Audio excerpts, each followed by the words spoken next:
Hey everybody, this is George. And this is Buke. And we are on the road. We're currently on 495 South. We are heading for Richmond. We are going down to attend the Dave Brockie Oderus Urungus Memorial on the day before GWAR-B-Q. We're on the road. We're on the road. So far, we're avoiding all the traffic and everything, which is crazy for the DC metro area here. I don't know how we haven't hit any yet, but feeling pretty good, you know. Baby kept me up all night, didn't get any sleep personally. Yeah, it's a good thing he's the one driving and he's got no sleep. But yeah, we're happy, we're excited. It's almost like a guy's, you know, couple days here. That's right. It's gonna be the party weekend. Bring on the brews. All right, we'll check in a little bit later. Yep, we'll check in later and let you know how everything's going, as if we do hit any traffic or anything, and just kind of get ready for like a hodgepodge little on-the-go kind of podcast here for our GWAR-B-Q 2014. Yep, we brought all our gear along, so hopefully we're going to do an actual podcast of some kind later tonight at the hotel after the memorial. So we'll talk to you then. Later.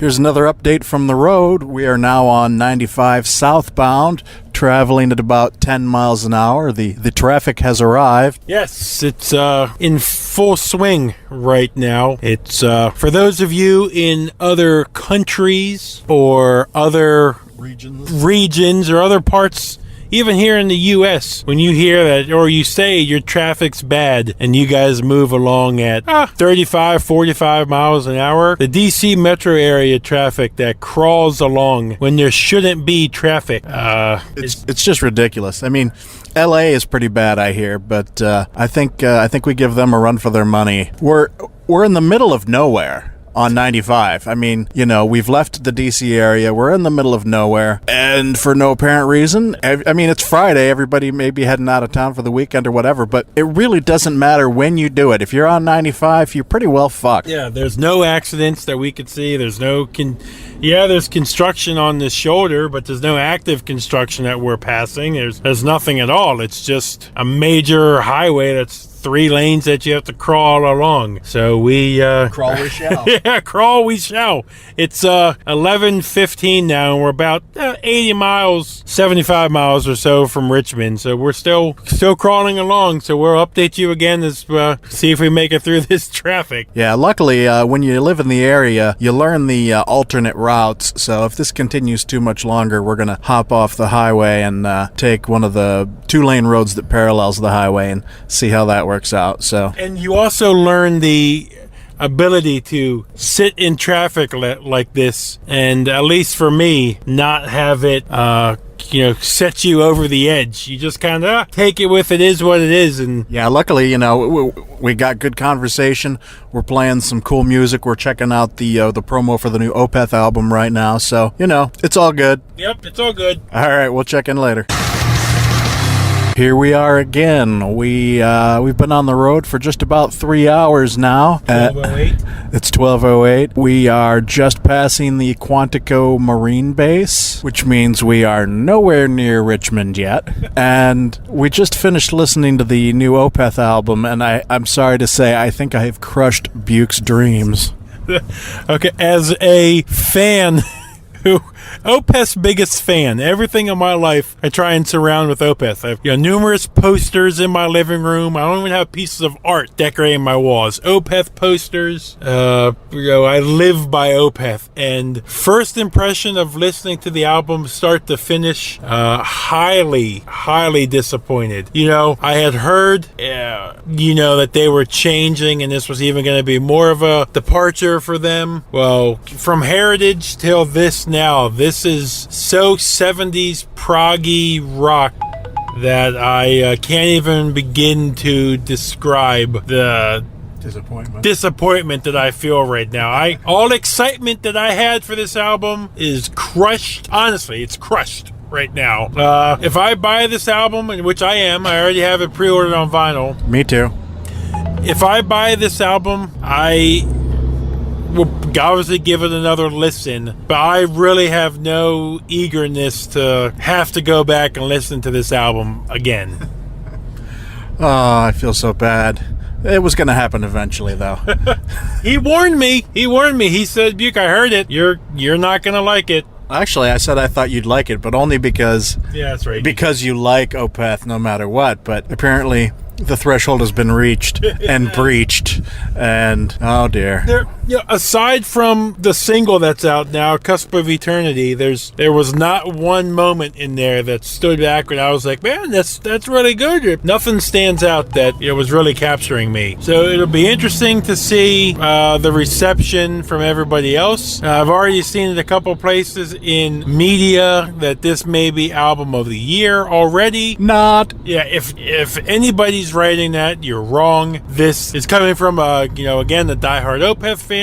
That is wrong. That is crazy talk. I'm just in shock right now from what I just heard. So the general mood of the road trip has now taken a turn for the worse. And as we've left 95 and now we're on Route 1 and we're still sitting in traffic. So at this rate, we'll be lucky if we get to the memorial before it starts. The way I want to describe the Opeth record is the traffic that we've been sitting in for the past 2 or 3 hours was for the violent car crash that we were stuck behind. That was the Opeth album.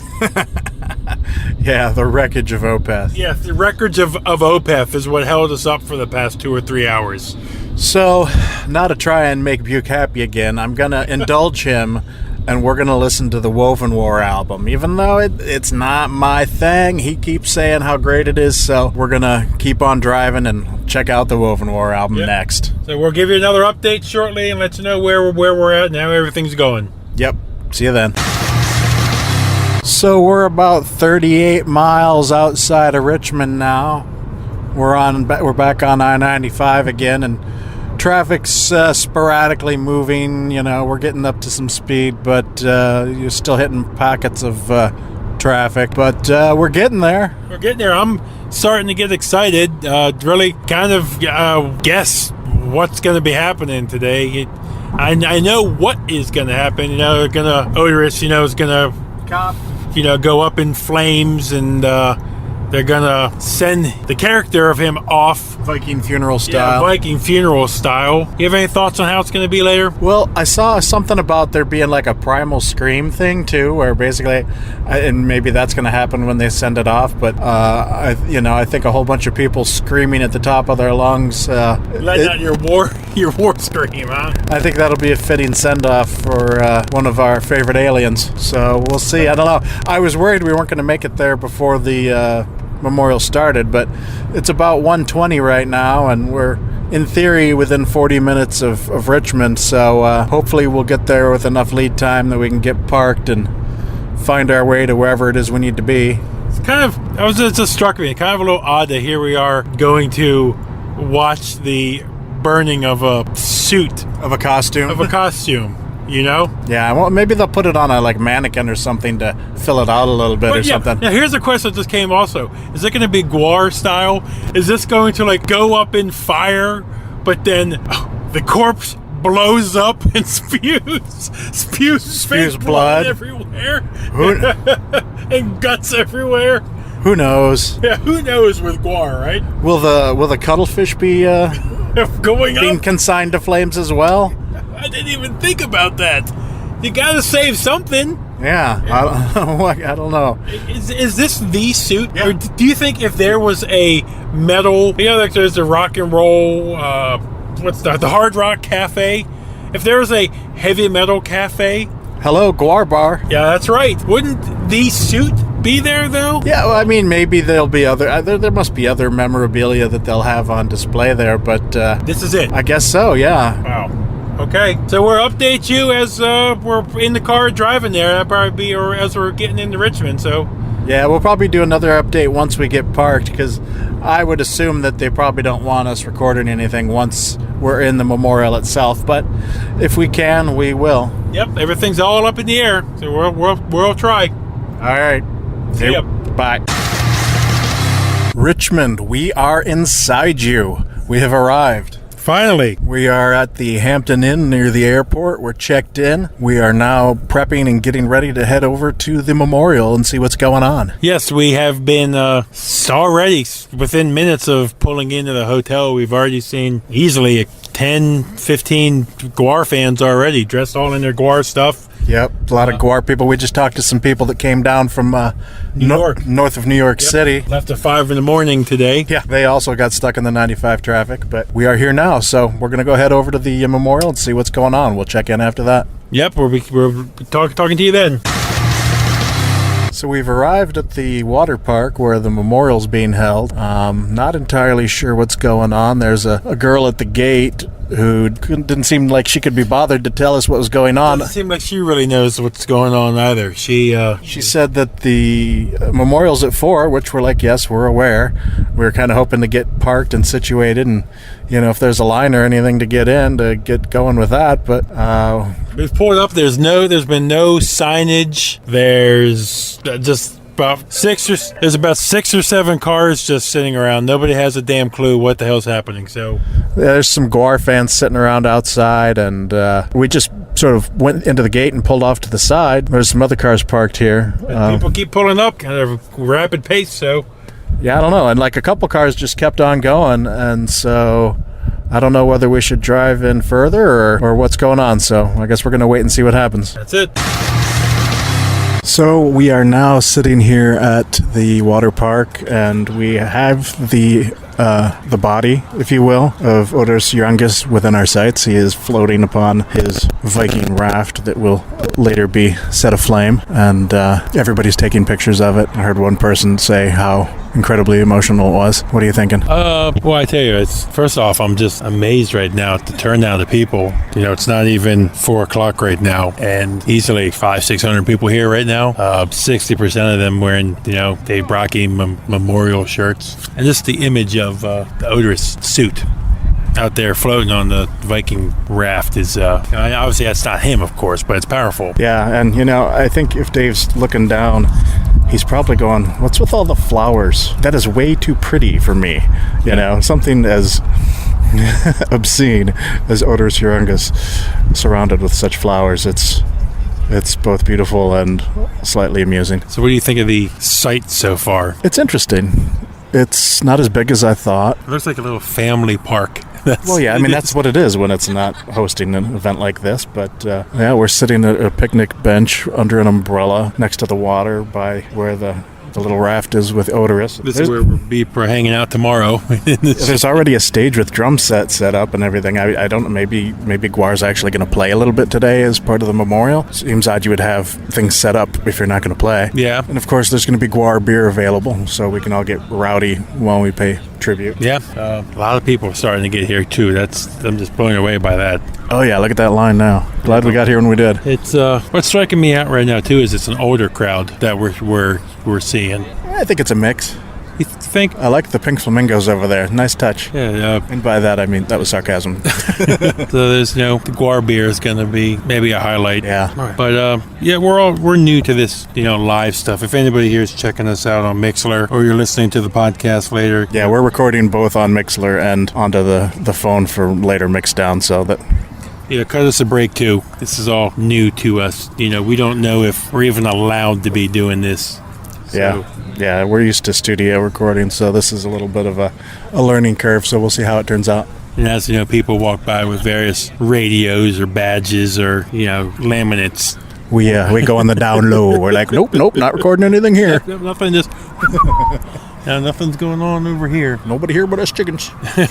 But so far we're just waiting to see how everything plays out. Looks weather's nice. It's probably pushing upper 80s, and the sky's blue. There's a few clouds, a few more than there were this morning. It was pretty cloudless this morning. But how long would you say it ended up taking us to get here? When all said and told, we left at like 9:30. God, it had to be at least 5 hours. Yeah. Yep. And it's ridiculous. It didn't used to take this long to get down here. I mean, usually from where we are in Maryland, you get to Fredericksburg, Virginia in an hour and a half, and it took us a good 3 hours or more to get to Fredericksburg. So traffic's definitely degenerating in this Washington, D.C. area. But you're not here to hear about that, so. Yeah, you're not here to hear about us bitch about traffic. It sounds like we're 70, 80-year-old greenies. It's only been the major defining factor of the day so far, but hopefully that's going to change here very shortly. Things seem reasonably priced straight, too. You see that water, $3, beer's $5. Yeah, $5 for a can of beer. It's not bad. That's not bad. It's only a can, but, still. It could be $8. Yeah, could be worse. So that's where we're at. We don't know what how everything is going to play out here. We posted a picture of the lineup tomorrow, since Revocation earlier in the week had to announce that they had to pull out of some events over the next couple weeks. Looks like Goat Whore was moved up to their final slot on the main stage before GWAR at 5 o'clock or 5:30. So other than that, really don't have anything else right now. Yeah, I think maybe we'll sign off for now. Maybe walk around a little more, see what's going on. It's nearing 4 o'clock, so it may be that it's time to, get ready. I mean, granted, there isn't an actual body here, but I would think there's going to be some sort of please turn off phones and cameras and such for, but we'll see what happens.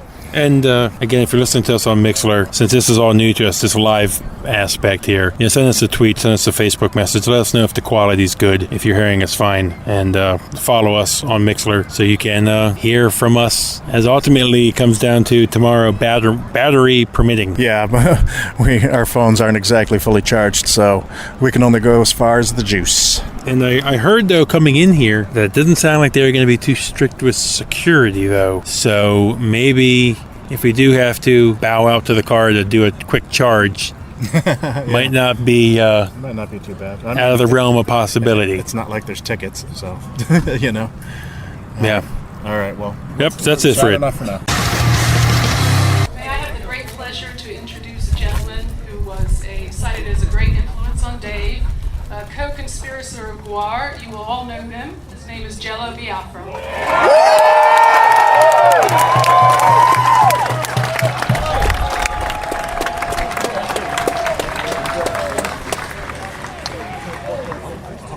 Thanks, everybody, and thanks for coming out for this. Jello! We are gathered here today. Oh, forget that. When Dave died, and I'm not going to say passed away, it was the third close friend I lost in a period of a few weeks, and the most shocking and the most unexpected. And like my old friend Wesley Willis. Yeah, let's hear it for Wesley Willis. Say rah! Say row! Say ooga booga! And headbutt somebody. Last few times he stayed at my house, I had one too, because he headbutted me so much. But like Wes, I had to stop and make a vow to myself not to let a terrible loss like this take away all the joy I've gotten from all things GWAR. And all the wild personal memories and adventures from allowing myself to get mixed up with Dave Brockie and the entire slave pit family.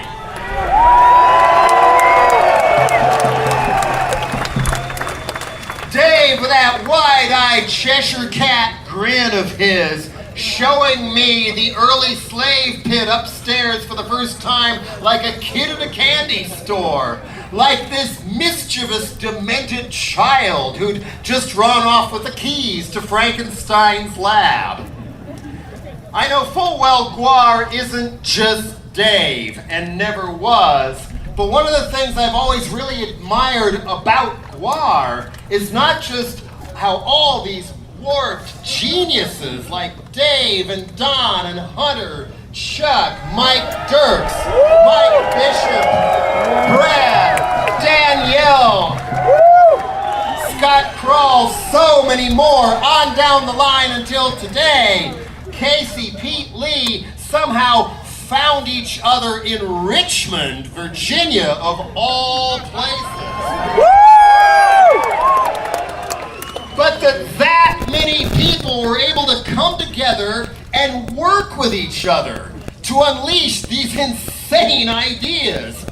Believe me, I know how hard it is to keep a band of 4 or 5 people together, but 10, 12, 15, that's amazing.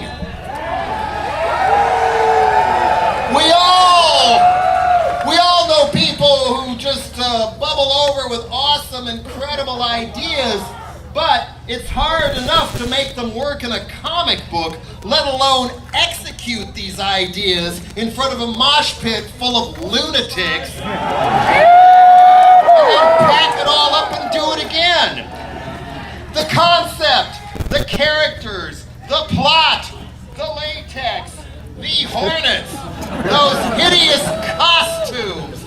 Coming up with a way to shower people en masse with all that jism and fake blood from hoses under their clothes, attached to pumps hidden behind the band.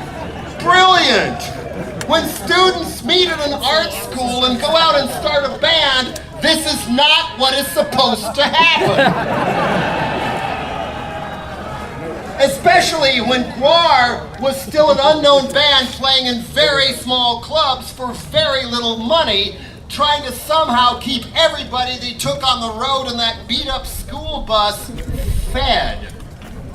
And yet, the scariest of all the ever-ready bunnies just keeps going and going and going. The ideas keep flowing and flowing for what? Almost 30 years?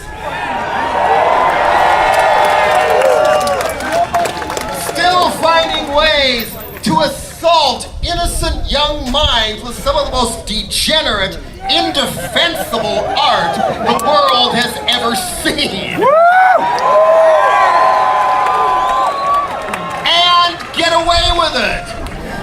Yes. And have people wearing Viking helmets, or before she became Slymenstra, a snake whip costume to the show.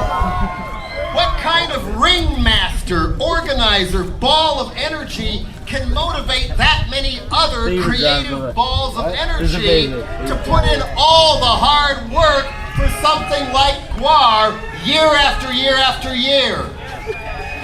The constant in GWAR all this time was Dave. And like Robin Williams, Dave Brockie can never be replaced. I will always miss him. I will always love him. I was first subjected to GWAR when I went to record something up in New York with Kramer, and the first thing he did when I got into his loft was, you know, there's something I think you need to see. My life was never the same again. That early video became my favorite show and tell toy for unsuspecting guests like Al Jorgensen for the next 2 or 3 years. It was so much fun to just pop it in just so I could stand back and watch people watch GWAR, having no idea what was about to happen to them.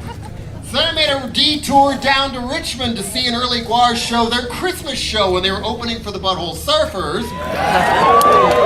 And Hunter Jackson came out as Jesus Christ and was promptly crucified on a Christmas tree, tied up with Christmas tree lights, and heaped all this icky diluted milk from their jism puppets through the whole show till he had to go off and change into Techno Destructo, not knowing his parents were in the crowd that night. And apparently he was kicked out of his own family for a long time after that. By the time they hit the West Coast, I found myself cast in the show. Or was I abducted? The Metro in Oakland, I came out in one of these satin baseball jackets worn by idiot music executives to this day to sign GWAR to a contract made out of toilet paper. Next thing I knew, I got smacked in the head with a goblet and a blood bag, and then the blood's running down my forehead, behind my contact lenses, and it stung like hell. So yes, the screams were real. I introduced Dave to my close friend and master collage artist who's done so many of my album covers, Winston Smith. And they became who'd like to be here today and sends his love to everyone in the slave pit and everybody here. He liked jazz music, my music, and GWAR. His reward for becoming fast friends was they threw him in the meat grinder. Then they threw me in the meat grinder. My favorite meat grinder memory is when GWAR first broke big and were playing the Warfield Theater, big place, 2,200 capacity in San Francisco, for Bill Graham. My hair was a little longer and curlier at that point, and I realized I played this right, I might even be able to impersonate Bill Graham. So I got that same satin baseball jacket and stopped the show, scolding GWAR, scolding you guys. What do you think you're doing on my stage? Jerry Garcia would never do anything like that. You want real music? Santana, you out there, you owe all your money to me, you owe your scene to me, you ain't nothing, I own you. And then, imagine how wild the audience went when Bill Graham himself, the meanest rock biz person in California, thrown into the meat grinder. Just erupting while I was slowly inching my way down the inside of yet another homemade GWAR device, splintery plywood, trying not to land on the whirring fan blade as a GWAR slave was feeding hot dogs into it to spray the audience with Bill Graham's entrails or Graham burgers or whatever. Man, what else is there? I mean, I was never on his Twitter feed because I don't do that, but I hear it was a real tweet. Even now, finding out that Dave was an adopted child and just visualizing his adoptive parents finally with a bouncing ball of joy all their own, and he grows up to become Oderus Urungus.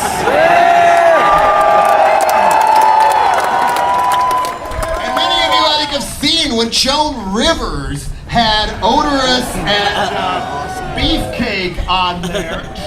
There she is trying to keep a straight face while somebody in the most hideous mask ever made. Basically, human beings we see as food.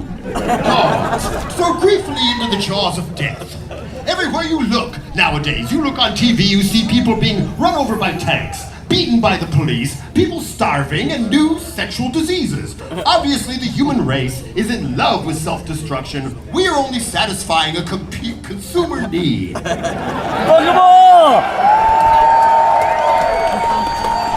there was the time I finally got to meet and spend some time with H.R. Giger in New York, who did the infamous poster inside my album, and Carcass, and Emerson, Lake and Palmer, and the Needles and Endeavor. You know H.R. Giger, the guy who did Alien. And he had a lot of those Giger paintings we know up in the gallery, and the gallery owner was just this miserable wretch who had to have money. And then even the one that was in my Frankenchrist album that put me on trial, Obscenity and Ellie, it was there, and the gallery owner was shutting them off so important people wouldn't see the scary stuff. Giger was furious. And then he finally hid behind the doors. Important people showed up with a metal mask on, going "Rawr" at everybody. And then Carcass fans began showing up. The gallery guy wants to start charging $20 even to come up the elevator to admission. Giger's getting madder and madder. Then who walks into the gallery in full costume but GWAR? And this miserable Upper East Side gallery owner fled his own opening. He was so upset. Giger, however, was so happy to see GWAR. It made his night. Pulling a fish out of Lacey Peterson, remember that one? With a lit cigarette in its mouth was bad enough, then out comes this indescribably hideous green baby that had me falling on the floor. I was laughing so hard. So sick, so wrong, and so GWAR. A developmentally disabled Toltec fetish gone horribly wrong that turned out to be a simple piece of green foam that Dave said he carved one day in about 15 minutes when he was bored. I'm honored to this day that GWAR invited me to play Boss Glom in the Skullhead Face movie. And after shooting a bunch of stuff where I'd go back and forth with Sleazy P. Martini, the last take was when I would tear off the latex mask that took 8 hours to apply as I kind of blew up and turned into the Skullhead Face robot. And they had a hose under me, and as I was tearing it off, French dressing and rotten cottage cheese was coming in with such force, I never knew my sinuses could get that big. Then there was more, then there was more, and I thought my head really was going to explode. Again, the screams were real. Wait, what? By then, GWAR and the slave pit were family to me. I had come to know there was much more to Dave than the life of the party who just had to make fun of everything and everyone. That beneath it all was a kind and caring human being. Like when he went out of his way to look after and take care of my good friend Donovan when she was badly injured in a car crash. Winston Smith and I treasured the times we hung out with Dave and the gang, plotting all sorts of twisted, indefensible art crime. Dave once told me, or more than once, he really wanted me and him to go up to the ranch land Winston has way back in the woods in Mendocino County, just let it all go, kick back and pick each other's brains. It meant the world to me that Dave and Don and Mike Bishop, among others, came to my new band Guantanamo School of Medicine show in Richmond a while back and told me, yeah, and the rest of you, well, come next time, please. And told me how much they liked it and how much my work then till now had inspired and influenced their own. I still have a message in my phone from Dave, as far from Oderus Urungus as you can get, telling me how much he loved me in almost hippy-dippy fashion and how much I meant to him as an inspiration and as a friend. That's pretty cool. Likewise, back at you, buddy. Message is still in my phone because I still haven't gotten around to calling him back. So, does this now bring us closure? I hope not. I hope not, because I don't think closure really exists, does it? Especially when something like this happens. As far as I'm concerned, closure is more of a recent cliche pop culture term used to sell everything from psych meds to religion to the death penalty.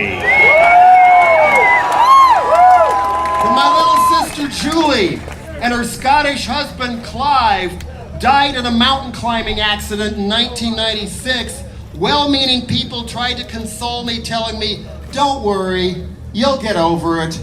I told them, yo, I don't want to get over it. How could I get over Julie and Clive? She was my sister and Clive was a cool dude. I was just beginning to know him. I want them inside me always. 2 or 3 times a year, something like this, it all comes back and I have to let it rocket through me, break down, lose it, cry all over again. Then I get up and I keep walking, straight on.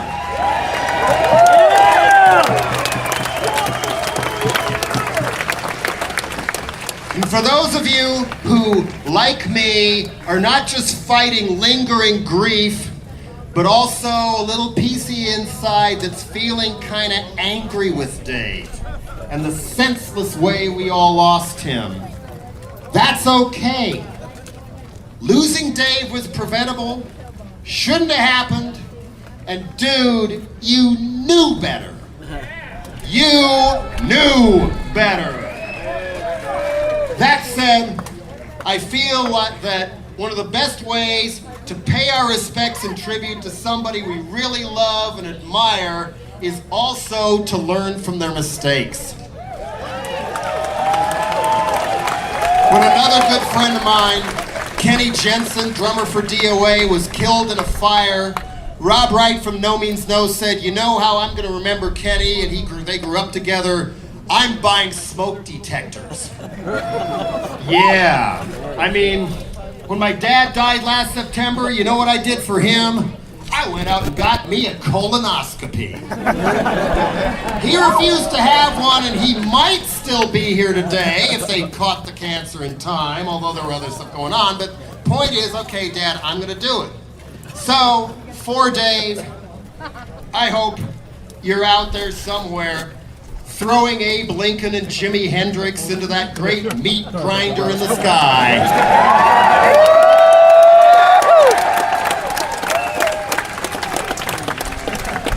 Brainstorming an exploding brainstorming with Robin Williams at last. Robin needs you right now. And boy, are you two gonna have a lot of fun.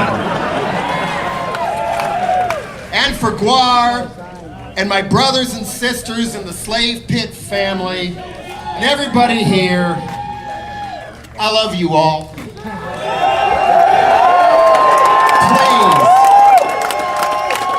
Please, take care of yourselves. It's important. Thank you.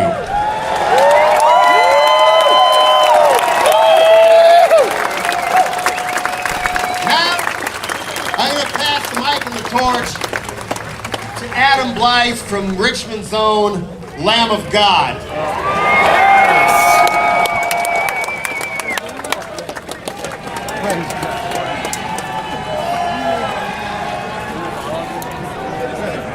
You're on, my friend.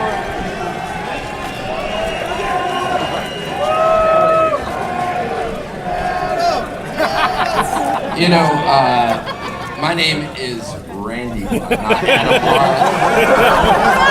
Adam Green is up next, and I was worried about fucking his name up, and Jello already did it for me, so it's good. This is not the first time I have delivered a eulogy for Dave Brockie. I did it at the private service, and now, just as important, we need to do it for all you people. Dave is the only motherfucker I know who has to get put away twice. You know what I mean? He's too fucking big for one funeral. So, you know, most of you probably know my band if you're from around here or whatever. But I moved to Richmond in 1989. I was 18 years old. And I moved here under like deep cover as a college student because I didn't do fuck all with college, you know what I mean? What I came here was for the music scene, and because I was from the Tidewater area, and there were some clubs, but Richmond always had a lot more going on. I did really good at going to shows, like just about every night of the week, and going to parties. I didn't do so well at college, and one night. I was going to the 7-Eleven over on Main Street over by VCU, and I saw all these people walking in, just covered in all this fucking shit, man. They'd been hosed down or whatever. And I looked at them, I'm like, what happened to you guys? And they said, we just came from GWAR.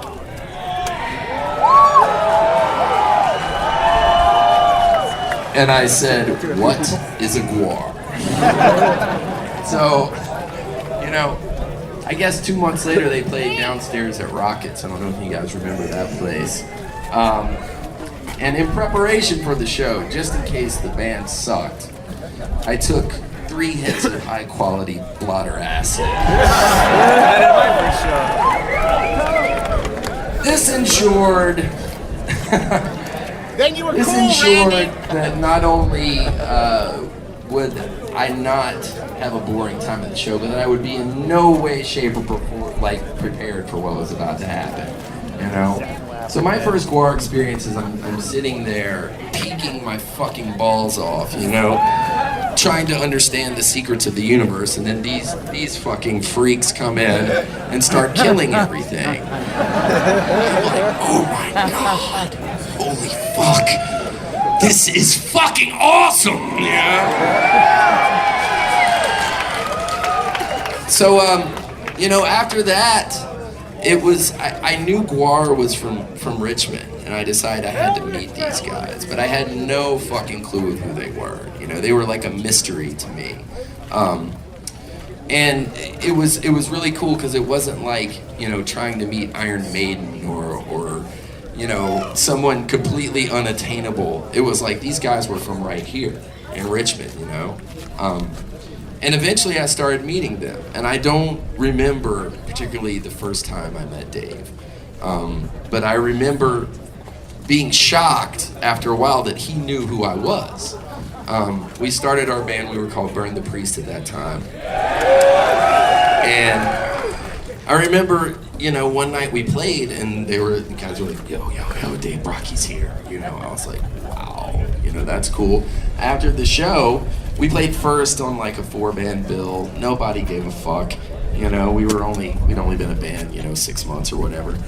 Totally terrible show. I'm pushing the stuff out of the back of Twisters. I don't know if you guys have ever been there. It's called like Nancy Ray Garden now or something. I'm pushing this shit out of the back, and I see Brockie, you know, reigning at the bar. There's people around him. He's got his beer, and I'm pushing our gear out. And he looks over at me and goes, "Hey, Randy." And I'm like, oh shit, he knows my name. He's like, "It's a long way to the top if you want to rock and roll, baby." And basically he was just like, "Get back to work, son," and then ordered himself another beer. But I started seeing him around. And we did some tours, you know, and eventually we changed our name to Lamb of God. And the first tour we ever did as Lamb of God, the first real tour we ever did, GWAR took us out. You know?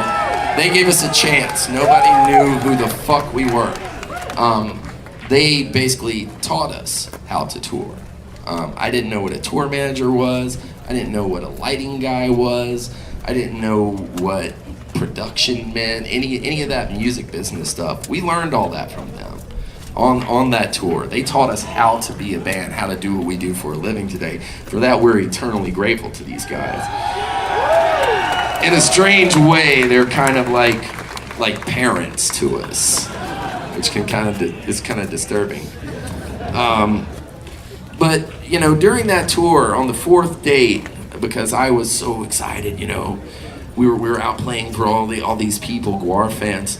On the 4th date, I decided it would be a good idea to go to a party after the show in Columbus, Ohio, and get completely fucked up and walk off the roof of the house party we were at. And I fell, you know, 2.5 stories, knocked myself out, broke my arm, and missed the next show the next day in West Virginia, and then rejoined the tour. And I had a cast and pins sticking out of my arm, and we played, and I remember looking, and it hurt like a motherfucker, right? Because I got this broken arm with pins sticking out of it. And every time I sing, it's like all the blood in my body is just rushing to this arm. It's excruciating. But I look over and I see Dave, and he's watching us play that night, and he's just like, you know? And it fucking helped me, you know? And as our career went on, you know, every time we put out a new record, every time we got a tour, Dave would tell me, he's like, "Dude, I'm fucking proud of you." You know?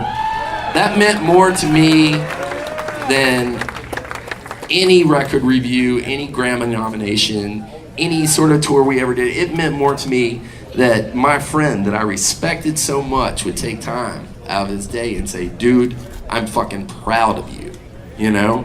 Because this is a guy I respected a lot. Dave was a fucking artist. He never stopped working. He never stopped working.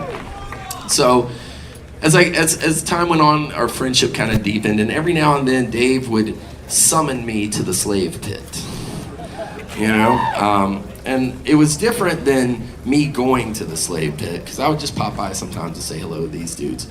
But when Dave called, I knew that meant he had some sort of fucked up idea he wanted me to be involved in. So one day, I get this call, and he's like, "Randy, I want you to come to the slave pit. I have this idea." I'm like, "Great, wonderful, here we go."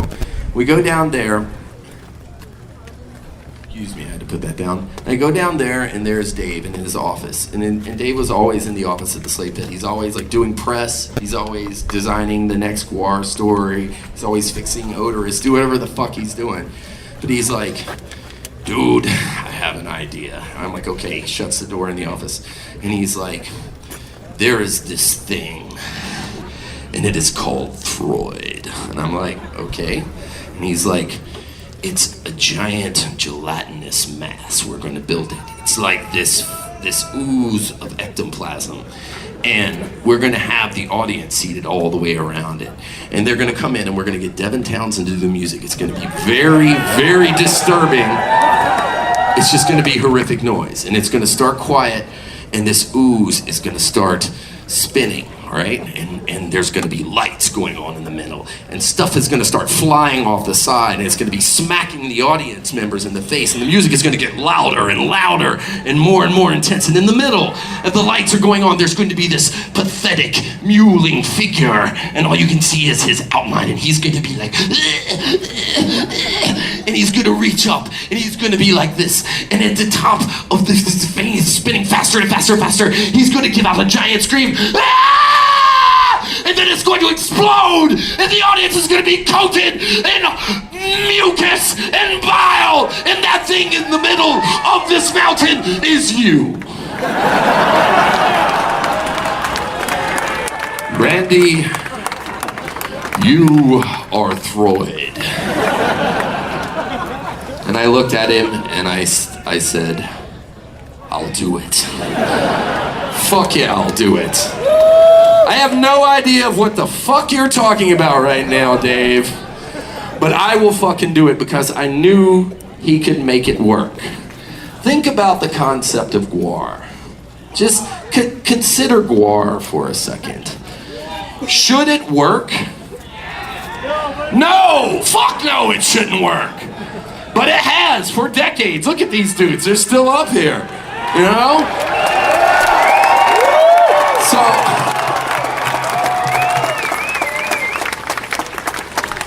You know, I knew that if Dave had this idea for this thing called Throid, and that I was going to be Throid, then fuck yeah, I'm gonna be the best Throid that I can be. Because Dave believed in me, and that's the whole thing. You know, GWAR has taken so many bands out that have given them their chance. You know, my band was one of them. They've supported the arts, particularly in Richmond, in all sorts of ways. It's just fucking amazing. That's right, Richmond. Let me hear it for Richmond. Woo!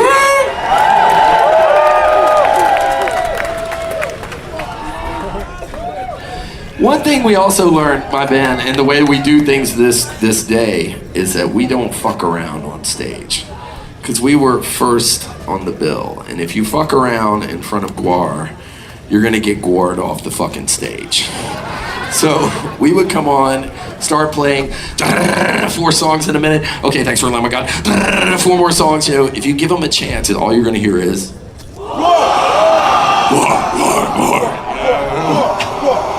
it has served us well, you know. But one of my fondest memories of Dave, and I'm gonna close with this, is the first night of that tour.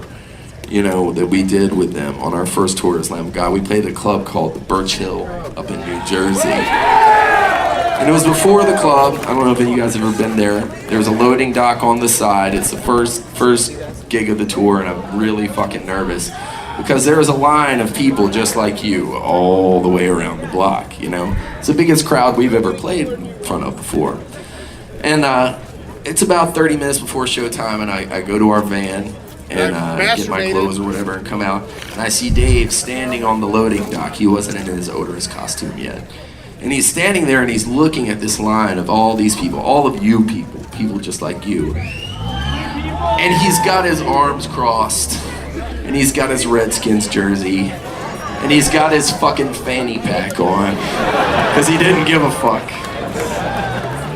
And he's standing there, Dave Brockie, the only guy I know who could rock a fanny pack to this day. He's standing there with his arms, his crossed, and he has this immense look of satisfaction and pride on his face. And I go up and I'm like, what's up, Dave? And we have the weirdest fans in the world.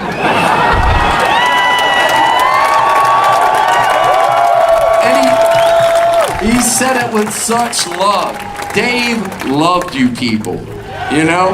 He fucking loved you. And he was proud that he could be a giant space monster for you, you know?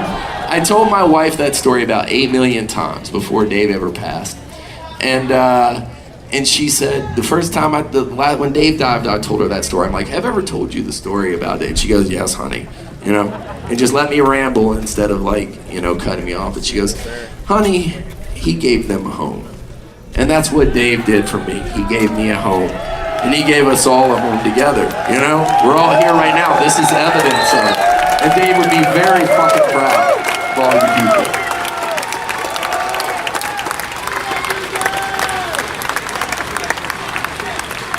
So, you know, I can't say it's my pleasure to get up here and give a eulogy for Dave Brockie, but I will say it is my honor. He is my friend and, you know, a big brother figure to me. He taught me a lot, and I know he would be so proud that all you people are here to honor him today. Thank you very much.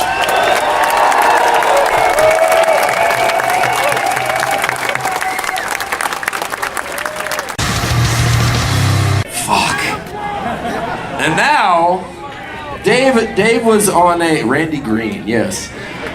Dave was on a TV show called Holliston. And the dude who writes and directs and acts in that is a guy named Adam Green. He's here. He's going to speak. If you've never seen the show, Dave was, Oderus was Adam's imaginary friend, you know? And it was that important. So, ladies and gentlemen, Mr. Adam Green from Holliston.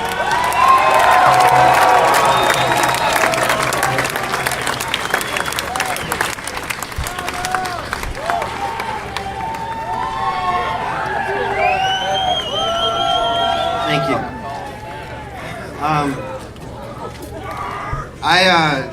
I do this, you know, public speaking thing all the time, and normally, you know, there's like a script and not a speech. Whether I'm going to colleges to inspire people that they should try to chase their dreams or whatever, but I've never done this before, and this is gonna be really hard. So bear with me. Thank you.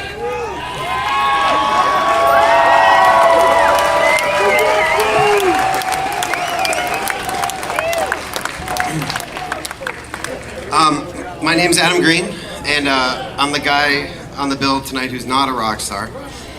I was not in Dead Kennedys. I'm not in Lamb of God. In fact, I think that GWAR only asked me to speak today because Pete Steele is dead and Axl Rose is always late. So, but I'm a filmmaker.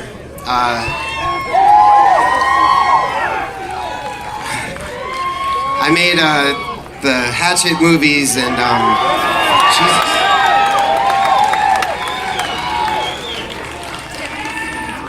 No shit, I seriously thought like 3 people here would even know what the fuck I was. So thank you guys. But I'm the creator and the star of Holliston, in which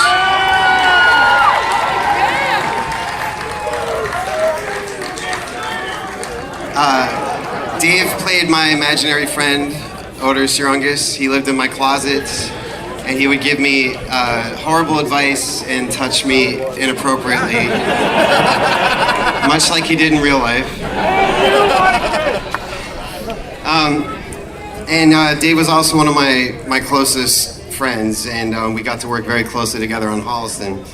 I was honored to be asked to speak here tonight, and I'm especially honored to be sharing the stage with all these guys who have treated me like family since day one, and I love all of you. Thank you. Like I said, I'm not a rock star. I don't really even consider myself famous, but even though I work in Hollywood as a writer and a director and an actor, I promise you I'm not here to try to tell you how to vote or that eating vegan will make you shit glitter in democracy. I'm here to support my friends in GWAR, and most of all, my fellow Bohabs, of which I have been a member for 25 years now. And most of all, to say farewell to my friend Dave. When I was 14 years old, I got my first job bagging groceries at a supermarket on Cape Cod, and the one weird cashier with the piercings and shit turns around to me one day and he says, "Hey man, listen to this tape, it'll change your life." And that tape was Hello, and it did change my life. By the time I got through the first chorus of I'm in Love with a Dead Dog, I was a fan for life, and not because I've personally been in love with a dead dog per se. At least not that I'm gonna admit here today, because I know this is probably being filmed for YouTube, and maybe there was one time, but it was only half dead.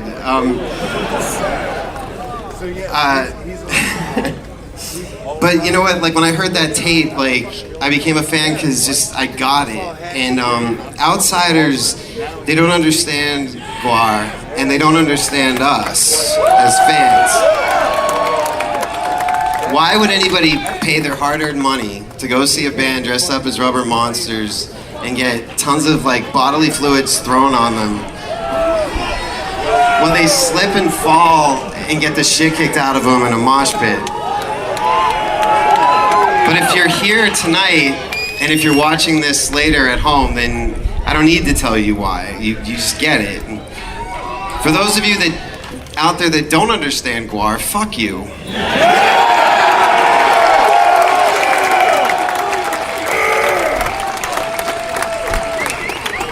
We love GWAR because of the awesome music, their sense of humor, their artistic creativity, the social commentary, and the fact that they take these fucking assholes that we put up on a pedestal, these celebrities and politicians, and then they slaughter them in front of us for our enjoyment.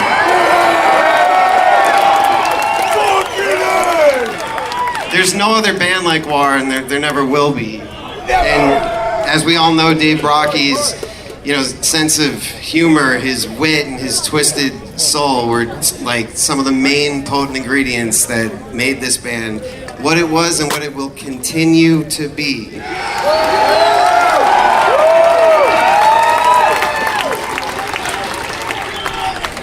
All of you know Dave's work, whether it was Death Piggy, GWAR, Ex-Cops, the Dave Brockie Experience. You know Dave's writing, his art, his poetry, his fucking incoherent novel. Dude, I'm sorry, but no matter how many times you tried to explain War Gold to me, a 6-year-old could write a more comprehensible novel than that. Bullshit. We knew his sports commentating, his love for the Redskins, the fact that he was a walking encyclopedia of useless Russian history. His hilarious public appearances and interviews. But hopefully by now, and it sounds like a lot of you have seen his work on Holliston, or that you'll seek it out, but some of the best and the funniest shit he's ever done. And I'm honored that Dave trusted me so fully with the Oderus character and let me write his character, because I know there's not a lot of humans that ever had that opportunity.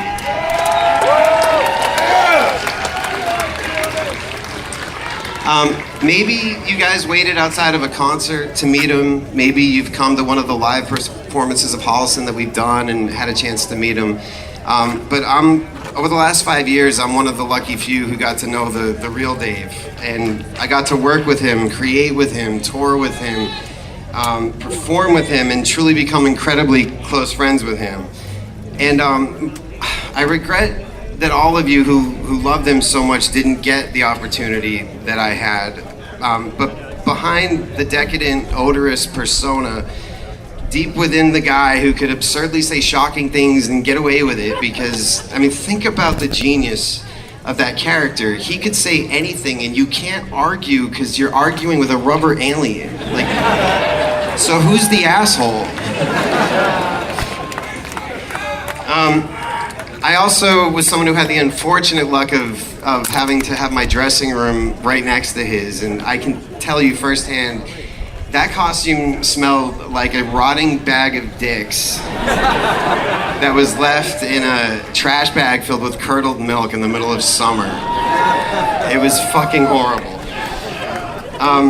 But behind all of that was an incredibly sensitive guy, and a guy whose mind worked so fast and so uniquely that he operated on his own planet. He's also a guy who appreciated you, his fans, more than you'll ever know.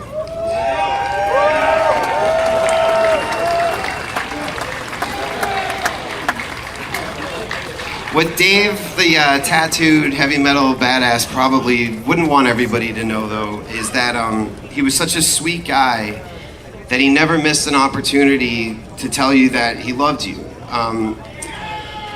And perhaps out of everything I can take out of my time with Dave, it's to do that. You know, as a somewhat grown man, I don't do that. You know, I don't say I love you to the people that probably need to hear it, and it's probably because I'm afraid to say it because I don't want to get my heart broken, or I don't know why I do that. Maybe it's just as a man, you don't want to say that to another dude. You know, I love you, but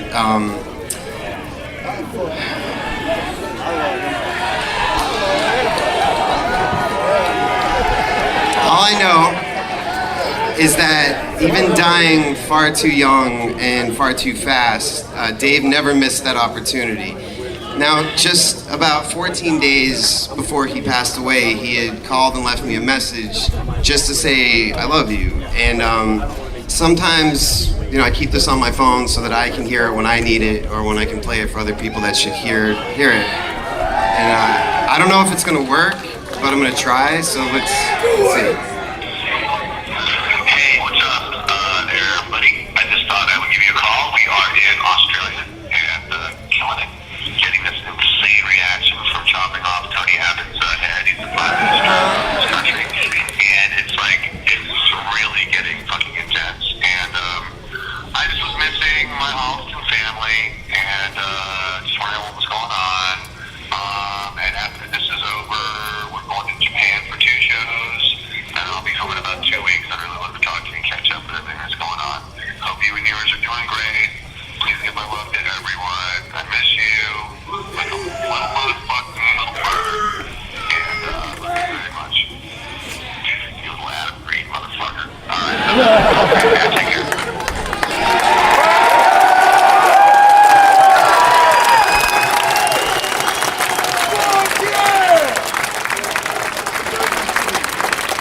Now, I didn't call Dave back right away. I didn't text because I assumed I'd see him again very soon and get to say it.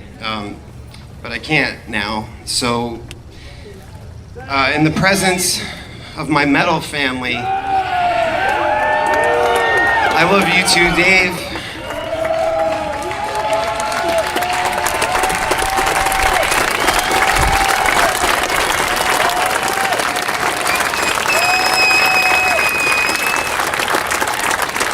I'm sorry I didn't say it enough, and I promise that I won't make that mistake again with anybody else. On behalf of the fans in the Holliston Nation, of which I know there's many out here today, and on behalf of the main cast, Joe Lynch, Laura Ortiz, Corey English, and Dee Snider, we miss you, we love you, and we will do you proud when the show continues with season 3.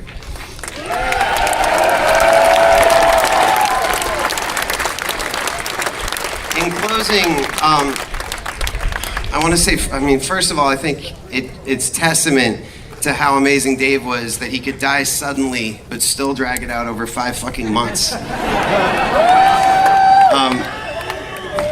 But, you know, I've used the word family a bunch tonight. You've heard that word used a bunch. And there's you know, I've had a fucking hell of a year personally, between death, divorce, and all the shit that we all have to deal with in one way or another. And there's one message, if I could use this opportunity to spread to you guys, and that's that, like, life is gonna kick you in the balls repeatedly.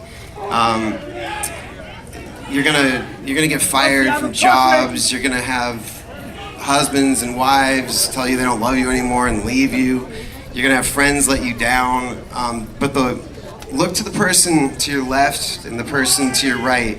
Actually, you know what? Fucking take each other's hands. That's your metal family.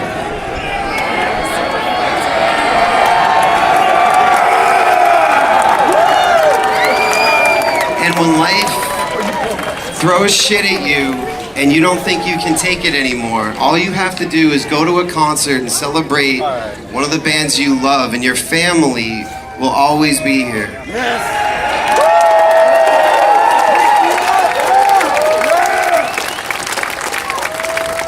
We will never break up. We will never let each other down, and we will always be there to help each other off of the mosh pit that is life. So tomorrow, when you're celebrating the life of Dave and you're watching these bands, make sure that you take a moment to look around and appreciate this time that we get together, because you don't know what tomorrow's going to bring. And let the bands on stage feel that, especially GWAR, who needs you now and moving forward more than ever before.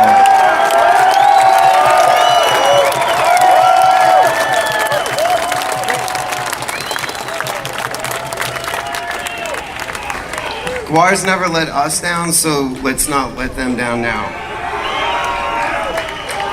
And if you guys will sing along with me now. How the wheels keep rolling and another milepost gone all along the road behind. Oh, can't you hear me calling?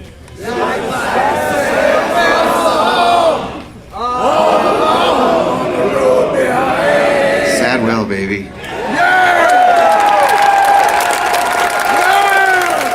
Dave, I hope you're seeing this. I hope you're seeing this family that you created. We're still here, we're still standing together, and we're still with you. I love you. I love you. Let's have a great fucking weekend, guys.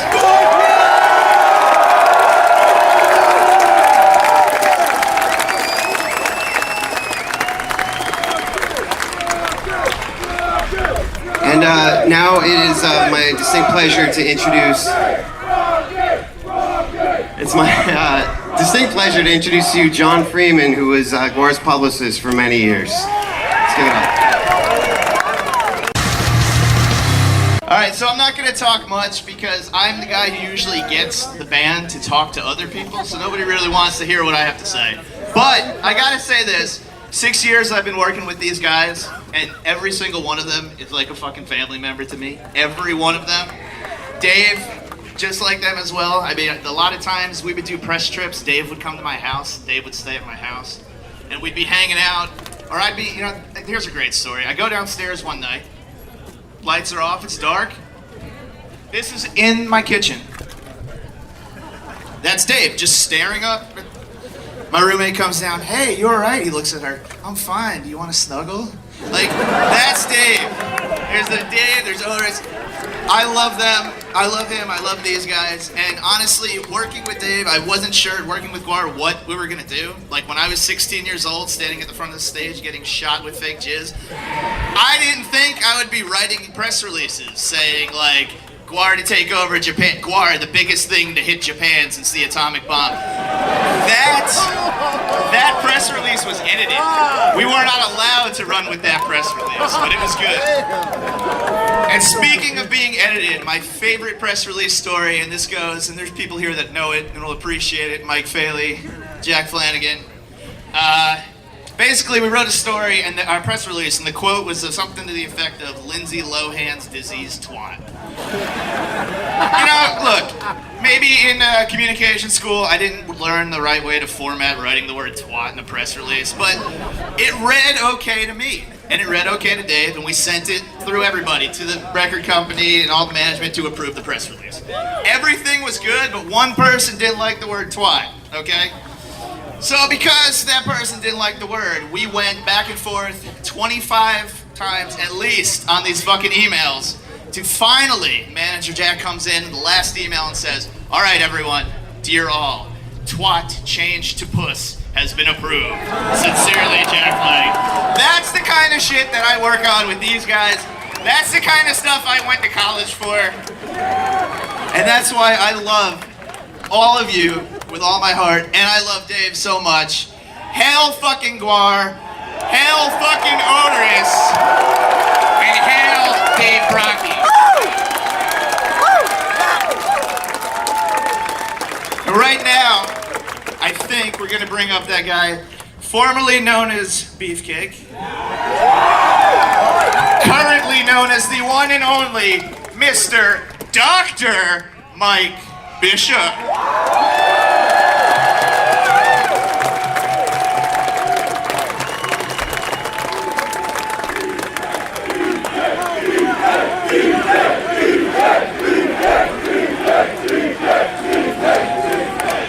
That's that guy. All right. Yeah, that's not gonna happen. Ever.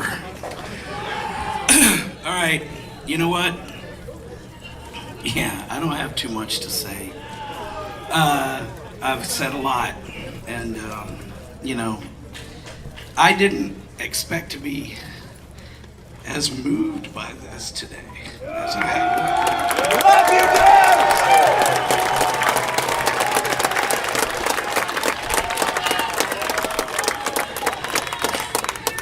And, Dave, I know for a fact that Dave wouldn't have been, he wouldn't have expected this somehow, because it wasn't in him to expect this.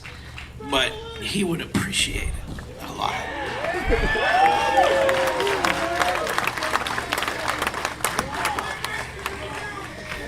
So, yes, we are. But, we did something at another ceremony for Dave where it didn't really seem right to, end in a kind of sadness. And a good friend of ours, Chris Bobst, who was in GWAR when I saw GWAR at Schaefer Court back in the late 80s or mid 80s. And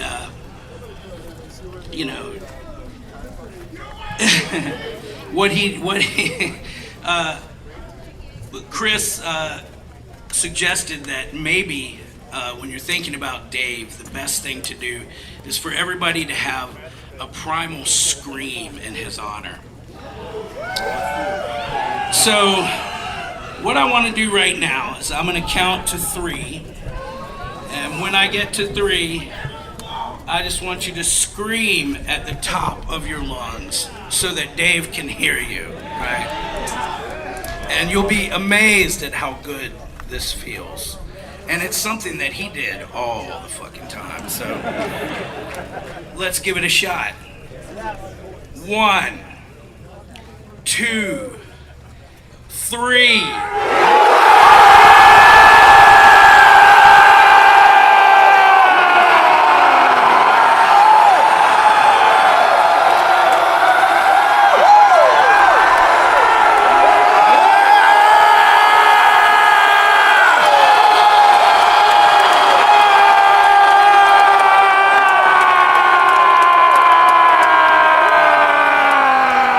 Feels good. Doesn't that feel good? All right. So happy to have the people on this stage here today. So happy to have the people in the audience here today. There is a lot of love. Right now, we are going to perform a ceremony that is untested.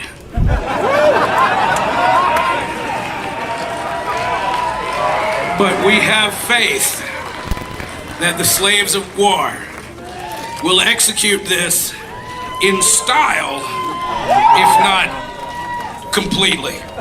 So, we are going to give Dave Brockie a fitting, and Oderus Urungus, actually, that's who we're sending off right now, a Viking funeral. Hello and good morning. It is the morning after the Dave Brockie Memorial. It was a long night. We were out front drinking beers, talking to people from around the country. We talked to some people from Arizona. They took a Greyhound bus. Took a Greyhound bus from Arizona, 54 hours. And of course, one of the guys, his luggage got lost. And we talked to a dude from Wisconsin, some dude from Las Vegas. The guy we just saw downstairs again, where was he from? P. Oh, it was Pittsburgh. Yes. And at the memorial yesterday, we talked to some people from New York and from Philly. And the guy behind me in line was from Australia. Yeah, Australia. That definitely takes the cake for farthest away. Yeah. Still blown away by the whole... still blown away by the whole guys from Arizona on the Greyhound. That is just... Yeah, that's crazy. Yeah, we talked to them for a while. And the one dude went to bed. He looked like dead on his feet. Yeah. The other guy, he and I were talking black metal and sludge and doom stuff. And he just hung out, and it was a good time. It was a good time. I'm feeling a little rough this morning. Yeah. But, you know, too much beer, too little sleep. But we're getting ready to do it all over again. Yeah, we got lineup today starts at 10:30. Sorry, at 10 o'clock. At 10:30, band Eat the Turnbuckle at 10:35. Then the Glorious Gone, Fuckface Unstoppable. When's the first band we want to see? The Misfits, maybe. Time's up. 1:50. So we got some time to hang out by the pool and relax. Recuperate. Yep. Right on. Go get some drinks and just hang out. And hopefully George comes around. I'm feeling a little rough. I may lay off the drinks for a little while. We'll see how the day goes. If I can hydrate enough to the point where I feel human again. We'll see. Yeah, we're seeing. We're trying to do a better job. Yeah, we sort of stopped recording these after the memorial speeches and when we got into the Viking funeral part of the memorial. But then again, there really wasn't. It was kind of the Viking thing happened, and we probably should have done one as we're sitting in the car, maybe. Yeah, you know, we just didn't really cover anything after that. I did some filming of the Viking funeral, so that's why I wasn't doing any audio. And after that, we got some food, came back and recorded a podcast, so that'll fill in some of the gaps of what happened between then and now. And now we're just chilling out, waiting to head over to the show. So that's the update for right now. Yep, we'll get back to you later. See ya. Here we are at the entrance to the show. There's a little bit of traffic trying to get into the lot. It's at 9:40 here on Saturday morning. Yeah, it starts at 10, so we got here a little later than we did yesterday. Well, you know, God, I can't even think of the word. But, you know, relatively speaking, we're here a little later than last time, so it's to be expected there's going to be more traffic. So we're just waiting to figure out where we got to park, and then we will head in and get started. It's weird, you know, George and I were loading up the car, and it's weird, you know, since this is taking place at a lake. It's weird that George and I was thinking, yeah, we're finding a nice spot under the umbrella. We sound like we're old men. I am. Find a nice spot under the umbrella and just kick back and relax. Yeah. Well, if the first band that we really care about isn't until almost 2 o'clock, yeah. Why expend all your energy early for bands that don't matter? Might as well get comfy. Let's see where people are from. West Virginia, Connecticut, yeah, Florida. Where people are coming from? All around this great country, and a few other countries as well. New York. I don't like those truck balls. Yeah, I can't. I always get a kick out of those. There's more people vaping over here. Yeah, man. That is the thing to fucking do, apparently. When I think of vaping, I think about what I do when I'm like a zombie. I'm standing there with my mouth open. That's vaping to me. But, yeah. These people have these vaping packs that look like they're holding up a car battery. It looks to me like they're smoking one of those hookah things. Yes. You know, in the hookah bars. Has our line moved? Yeah, we may be in a shitty line. There it goes. There he goes. Just as soon as we say that, of course, that's always the way it works out. Yeah. So it looks like people are starting to park all the way by the entrance. Of course, you're not here seeing this, but the entrance is maybe half a mile to the lake itself. So we could be, you know, in for a little walk if that's what it came down to. Yeah. I know this is thrilling podcasting right here, but we're trying to, you know, give you the experience. Yeah, give you the full experience, you know? Yeah. Unfortunately, it's not in smell-o-vision. We are, yes. I'm really excited for today to take in everything. It looks like maybe, dude, if we park... I see a bunch of open space up there. I don't think it's parked all the way up here yet. So... I don't understand what the slowdown is, though. I don't know, maybe you got to show your tickets here or something. Maybe I should get the tickets out. All right, well, we'll get back to you in a little while. Here we are now. It's a little bit after 12, and the GWAR-B-Q is in full swing. Full swing, yes. Just after noon. You can probably hear the music in the background. Yesterday, it was busy here. Today, it is a fucking madhouse. This place is packed. Yeah, the line to get in is still easily 1,000 people deep. You know, we got here at 9:30 or so, started waiting in line. Probably for about an hour. These people have probably been waiting 2 or 3 hours just to get in. We're sitting in front of a pool right now. There's a giant rope swing going on where there's like a splash competition. They call it the Spew Olympics. There's people walking around, you know, drinking beer, eating food. Women in bathing suits, men in bathing suits. Yeah. Saw an unfortunate man in a Speedo. Yeah, his ass cheeks were hanging out.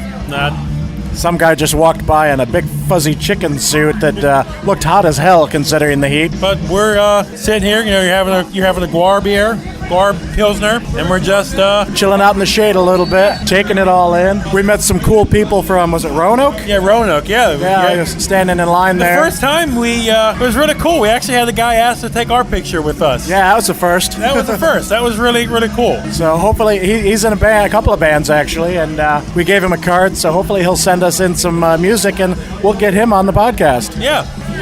I've walked around. I purchased some vinyl. I found a couple of Hatebreed vinyls. I bought the latest Gore Guts colored orange vinyl that I've been trying to buy on eBay for a while.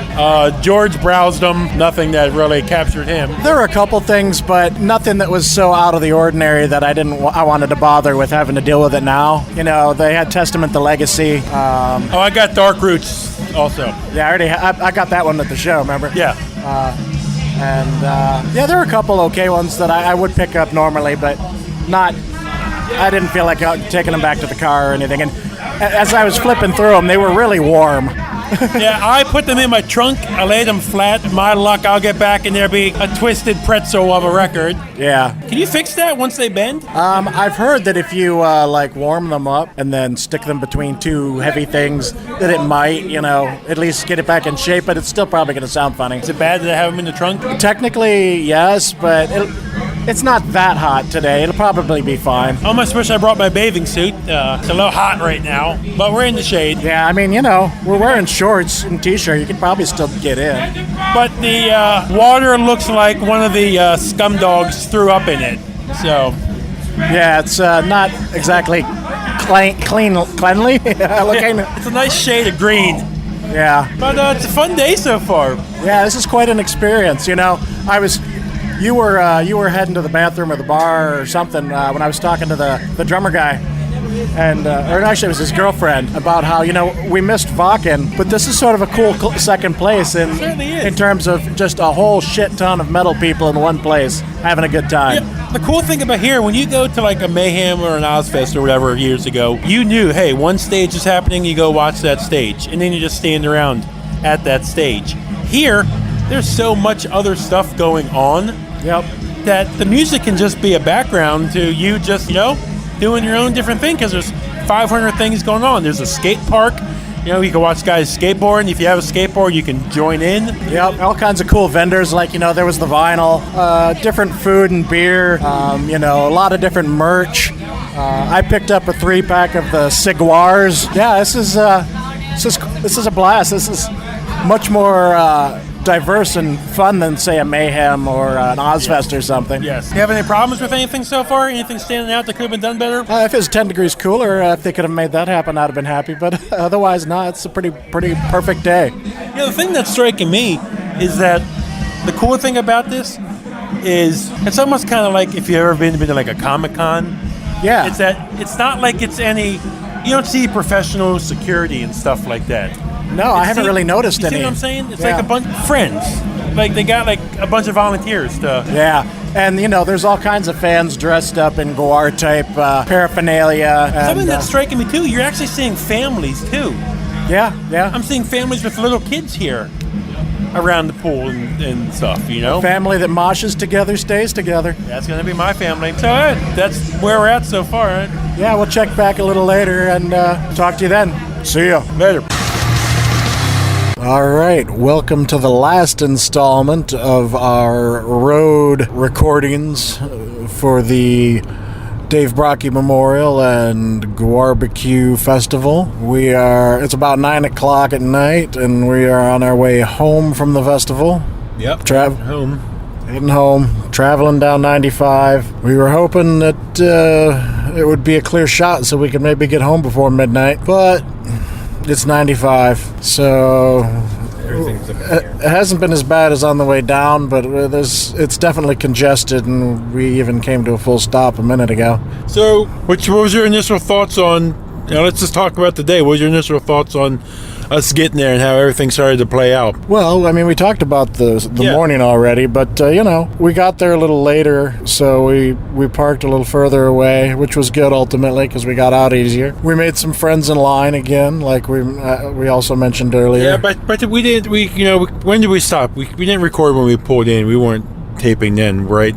Yeah, we did, and then we taped after we got in. Oh, we did. Okay, yeah, we talked about how many people were already online and stuff like that. A couple hundred, probably. Yeah, and I waited in a long-ass line to get my free GWAR-BQ t-shirt, which was it's like a white t-shirt, so it's like, oh, right away, I'm never going to fucking wear it.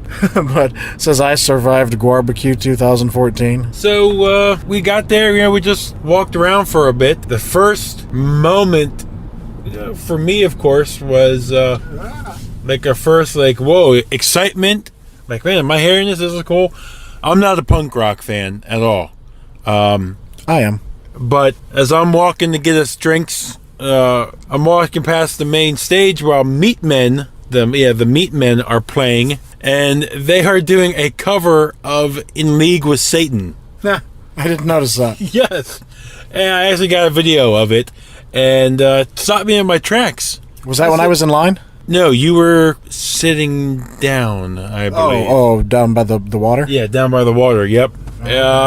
Stopped me in my tracks, and I was like, man, it's catchy. I can kind of see why people, like this type of music.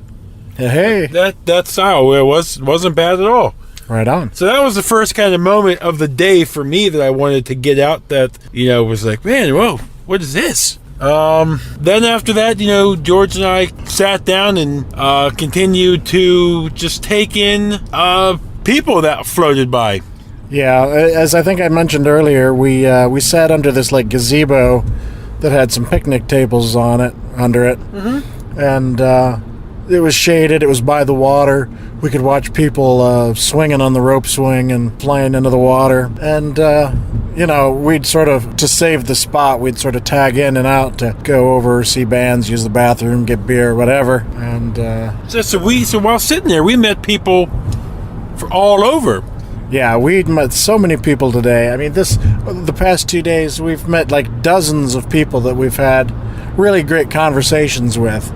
As I mentioned before, the guy and the girl from New York, the guy and the girl from Philly, the two guys from Arizona with their 54-hour Greyhound trip, a guy from Wisconsin. We met another guy from Wisconsin today. Yeah. Then there was Cody, the Navy guy that came by and talked to us for a while, and a guy named Jeff that came and sat down and talked to us for a while. Some girls.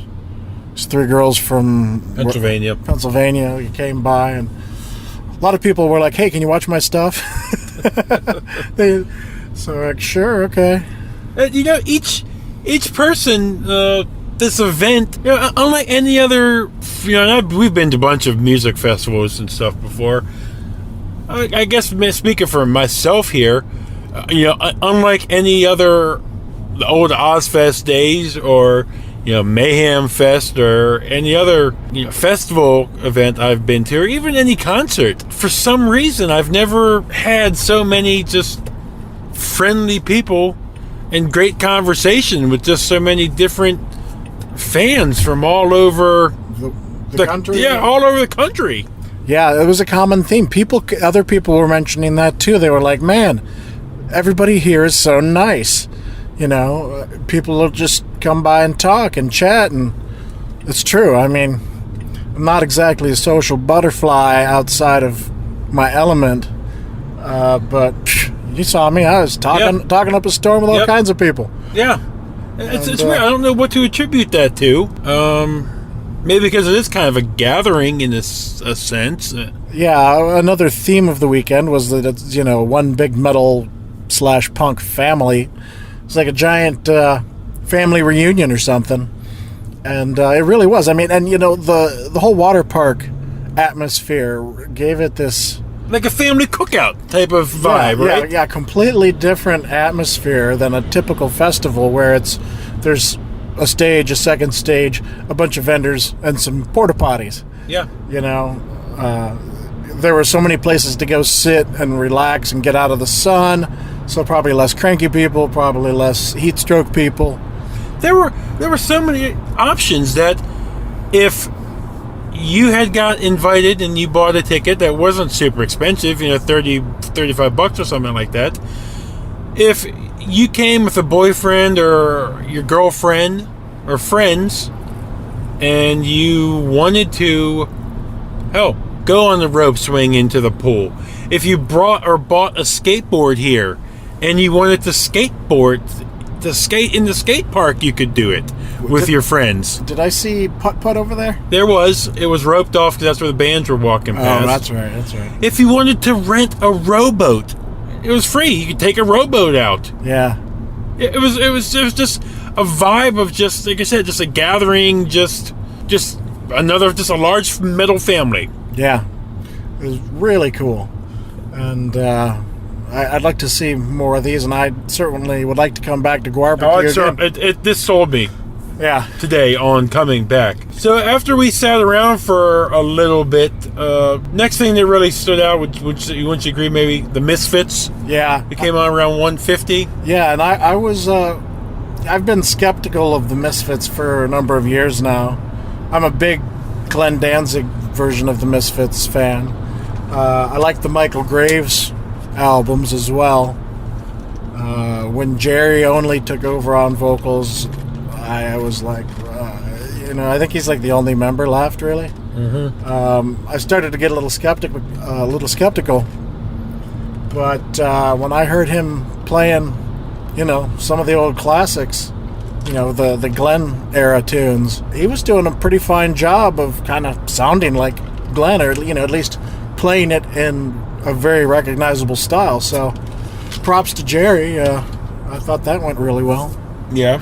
I could see why, they have decades, of success. They sounded good. Yeah. I didn't know any other songs, but they sounded great. Who else did we like? Next band for me, Hatebreed. Hatebreed, yeah. Took the stage at 3:00. Hatebreed for me has been a big band for me that I've always kind of latched onto. So George has nothing against him, but he's not the type of fan I was. So I said, "I go, George. If you want to come, you want to hold a spot." George held the spot. I went up and the nice thing was you could hear it just fine. Yeah, so. You could hear it just fine. You could hear it fine anywhere you were at in the park. Yeah. But I went up there because I wanted to see it and be close. Yeah. Breathe in the dirt. So I go up there. Hatebreed puts on their usual brutal sets that they do. The pit was going crazy around me when they played The Fetus. Jamie brought up Randy Blythe from Lamb of God, so that was really cool to see. You know what you're getting with Randy, so it was cool to hear his vocals put into a Hatebreed song. They finished their set. They had 45 minutes from 3 till 3:45. Were they actually on schedule? I wasn't really paying attention. Pretty much, yeah, for the most part. Because I thought the first band was supposed to start at 10:30, and they didn't even let us in till after 10:30, so I thought the schedule was fucked from the beginning. They were pretty much right there around that point. That's cool. Hatebreed ended, and your favorite band came on. Oh wait, no, Iron Reagan. Iron Reagan came on. We had, you want to say this? We had been seeing. Yeah, we'd been seeing this guy around the park, and in fact we saw him yesterday at the memorial too. And I'm looking at him and I'm going, man, that looks like Tony from Iron Reagan and Municipal Waste, the singer. Tony Foresta, I believe his last name is. You know, because he has this sort of signature look. He's got the the septum ring and like this like headband type thing. And I was like, man, that really looks like him. I wonder if it's him. And the way people were coming up to him, we kind of got the impression that it was, but we weren't sure. And seriously, when George said we've been seeing him, we probably saw him randomly 15 times. Yeah. And sure enough, when Iron Reagan came on, there he was. There he was. Yep, it was him. Like, damn it. Yes, the opportunity missed, because there was times that he was by himself. Opportunity missed to try and get him on the podcast there. Yeah. For a minute or two, so that's our fault. But they sounded good. I didn't go up to really watch them, but you could hear them fine. They sounded great. Yeah. Next was Body Count. Next was Body Count.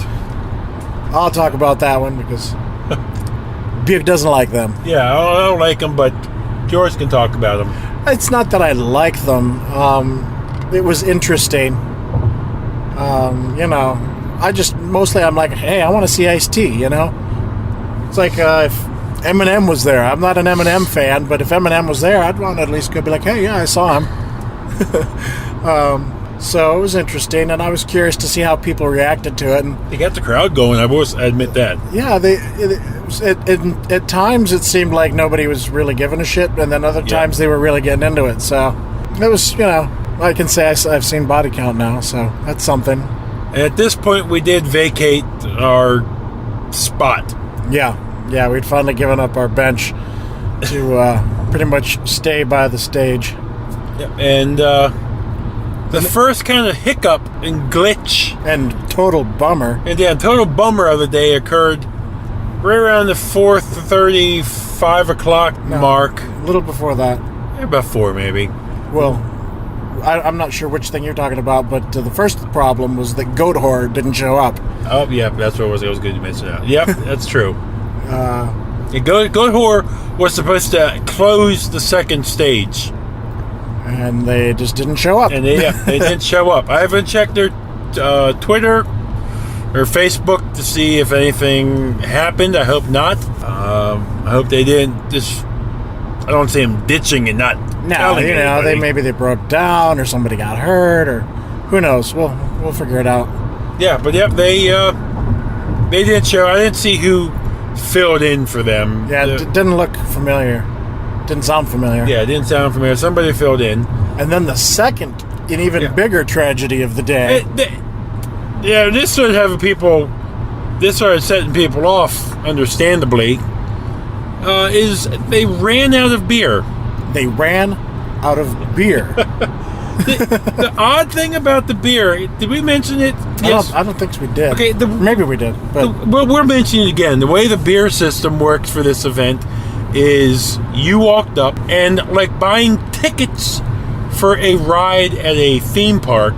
Or a raffle ticket. Yeah, or a raffle ticket. Yes, that's exactly it. It's like a raffle ticket.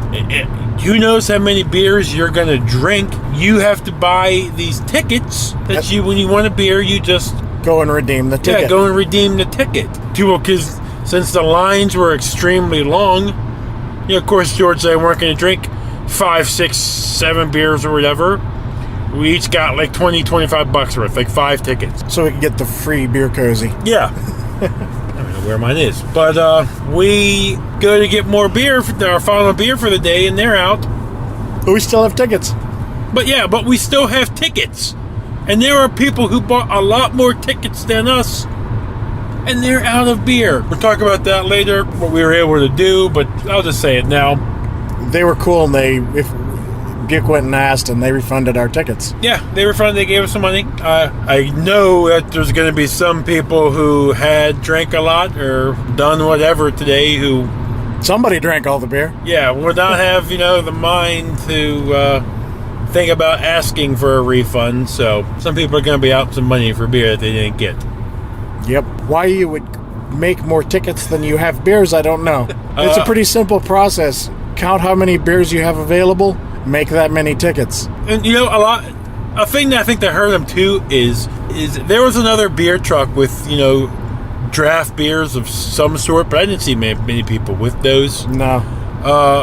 The majority of the beer was the GWAR Pilsner, I'm sorry. In cans. Yeah. So when that ran out, yeah, go ahead. So anyway, while we were not watching GWAR because GWAR wasn't there, we were sitting over by this fence, and Buke points out, "Hey, look over there." Actually, no, you didn't even say it. You just said, "Stay here." I was like, "Oh, okay." And he walks off, and I see him walk over into the corner here where the fences meet, and he starts talking to Randy Blythe. Just me and him. And I'm like, "What the fuck?" Yeah, no one else. Why are you telling me to stay put while you talking to Randy Blythe?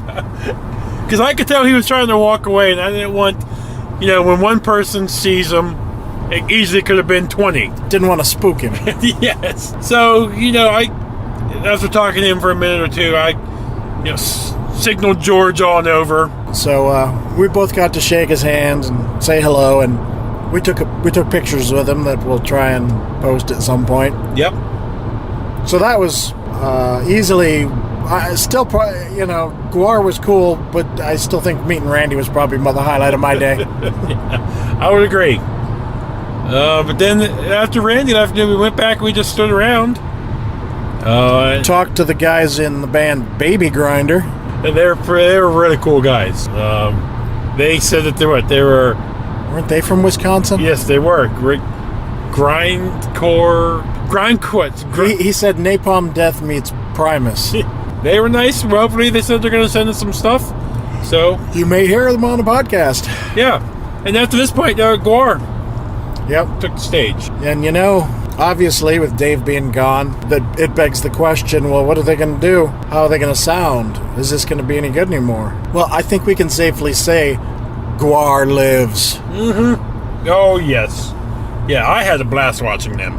They introduced a new old character. The former Beefcake Mike Bishop has returned as the new numero uno scumdog named Blothar. Fucking name is great. His costume was fucking brilliant as far as I'm concerned. It was like this Nordic fat Odin. He had this big wooden shield and a helmet and his shoulder pads looked like trees. Yeah. Stuff. It was cool. It was very cool. And he sang brilliantly. He did. And another thing that I really liked about it was that they sort of worked in the death of Oderus. They were like, there goes an organ donor. Man, you're going to fucking kill yourself. And your passenger. Yeah. Jeez. Jesus Christ. Don't ride motorcycles fast, people. Not at night. In traffic, you dumbasses. Anyway, Blothar. Yes. Oh, anyway, no, the theme, the with Oderus, they were like, where's our brother Oderus? And, he's dead. And, well, who will sing now? And like all these, Blothar came in and he's like, I will sing. And Sexecutioner came in and said, no, I should sing. And all these different characters were like, They killed him. Yeah, and they were, it was like a alpha male battle to see who would lead, and that was kind of a neat way to work it into the whole mythology of GWAR.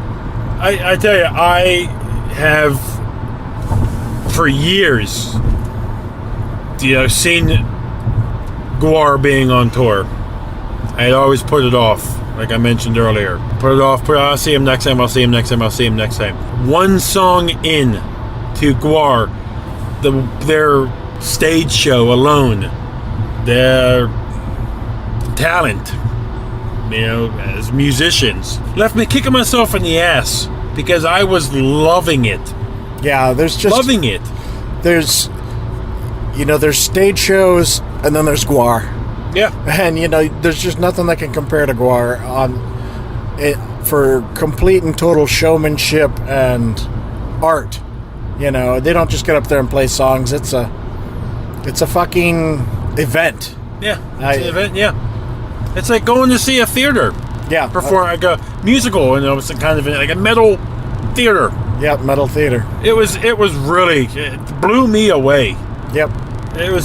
I've never really found myself at a show before, like, laughing. Like, I was having a good chuckle. Like, these guys are good. This is fun. Yep. Unfortunately, we were a little too far back. We didn't get sprayed with any of the blood. Yeah, we were a little further up to begin with, but dynamic vagina that I am, I couldn't see. It's like, George, at one point, George he taps me and goes, I can't see.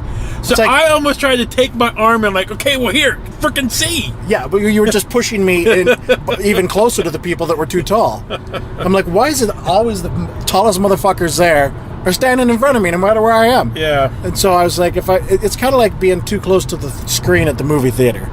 I was like, I need to move back a little. And, we moved a little further back, and it was not quite so compressed with people, could breathe a little easier, and could see a little better. Yeah. But unfortunately, not sprayed with blood. But I don't know what they put in that stuff. But, man, doesn't it look like that blood? Talk about leaving a stain, huh? Yeah. Boy, when it says it stains, there were people, it may be a GWAR thing. Maybe you have, like, putting on your GWAR outfit today. Well, yeah, I mean, that's what they're saying. That's why they make the shirt that I got today. It's why they make them white, is so that you can stain them with the blood. Yeah. And then that's like a badge of honor or something. Alas, I was wearing my Metal Disciple shirt and thought better of staining it since it's one of a kind, and I don't really feel like paying the exorbitant price to buy another one.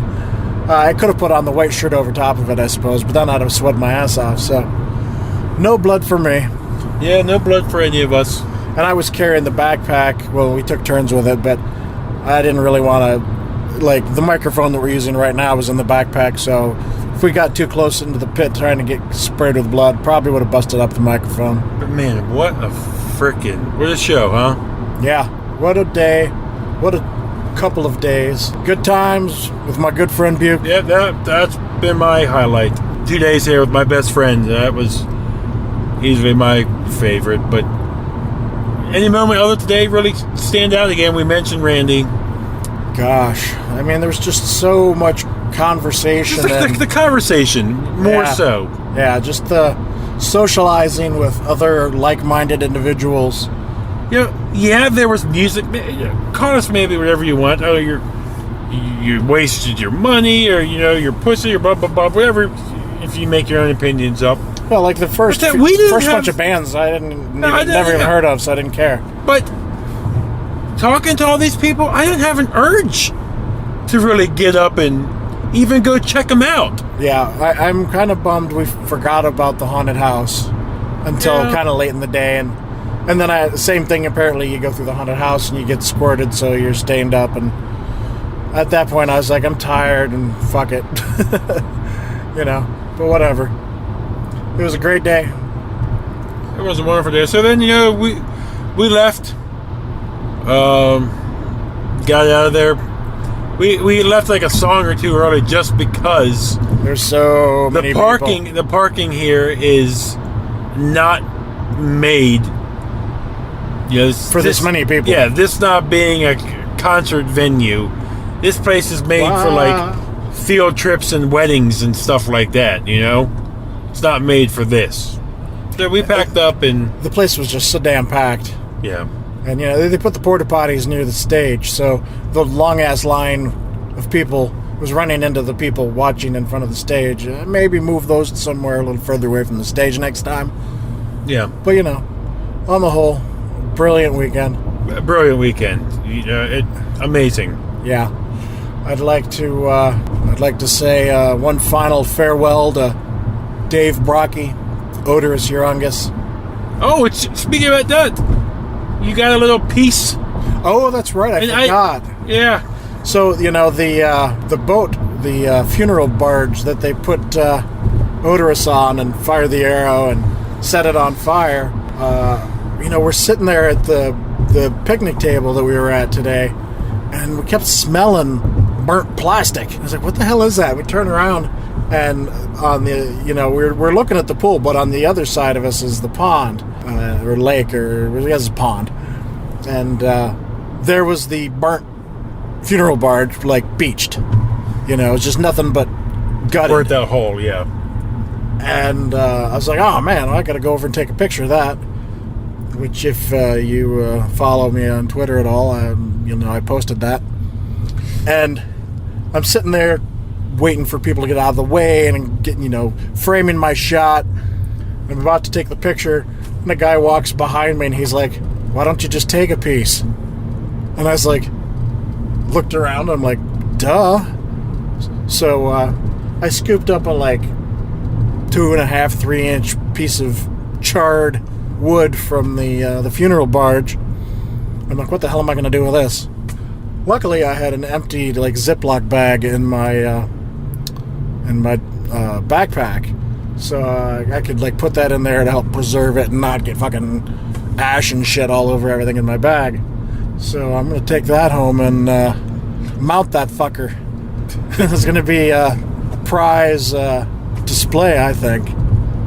At the time, it didn't hit me. At the time when he brought it back, I was like, how are you not excited by this? He's just like, yeah, that's nice. But now, think of it as George is telling you, I'm an idiot. You're an idiot. I'm like, dude, I don't understand why you're not excited about this. Is a piece of history right here.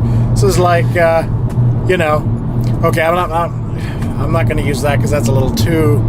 I was going to say it's like a piece of the cross. That's a little it's a little too far. I'm not going to compare Oderus to Jesus, but same idea. It's a relic. Yes. Of it's like a piece of the Berlin Wall, like that. That's a much better way to describe it. So, probably, some of the Oderus is melted into it. Yep.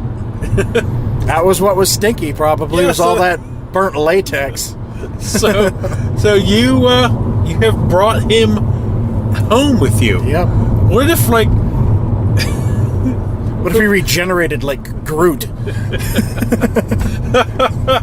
I am Oderus. Yeah. What if he comes back now and starts haunting your house? I'd be like, I have a pet Oderus. Sweet. This is so epic. Oh man, my voice is still pretty wrecked. Anyway, so like I was saying, I wanted to say a final farewell to Oderus Urungus and Dave Brockie. I want to thank GWAR for renewing my faith in the band and what they do. I think, don't have any doubt, if they can pull off other shows like they did today, they'll be just fine. Yeah, I think they will be as strong as ever. Mike Bishop is definitely back in the fold, and the fans seem to accept it fine. Yeah, I mean, there was no, not one boo, not one comment. Nobody was, no asshole was saying, "Oh, you're not Dave," or you know what I'm saying? None of that. Yep, I think they're on the right path. So, congratulations to GWAR, and I look forward to many more years. 1,000 more years. Yeah, I'm not missing them again. Of the reign of GWAR. Yep. I will not miss them. All right. Well, anything else you want to add before we sign off? I just want to say thanks to you for a wonderful couple of days. Likewise, my brother. It was awesome. Thanks to everybody we met. If you met us and you're listening to this now, thank you. Thank you for all the conversation. Yeah, thank you for all the conversations. Camaraderie. Thanks for all the stickers we received, all the music, everything. It was really, really cool. Sorry if we forced all these ridiculous business cards on you with our website address. But dude, we were given drinks. It was such a nice experience. Yep. More so than anything else, just meeting people and talking. Yep. So that was awesome. Yep. All right. Well, I think we're going to wrap it up now. And please, if you were there and you're listening to this, you have any other stories you want to share with us, send us in a message, send us in an email, tweet at us. Yep. And all of you that said you were going to get a hold of us, send us your music, please do. And we'll talk to you later. Yep, we're in traffic now. Yep. All right, we're out of here. We're out. See ya.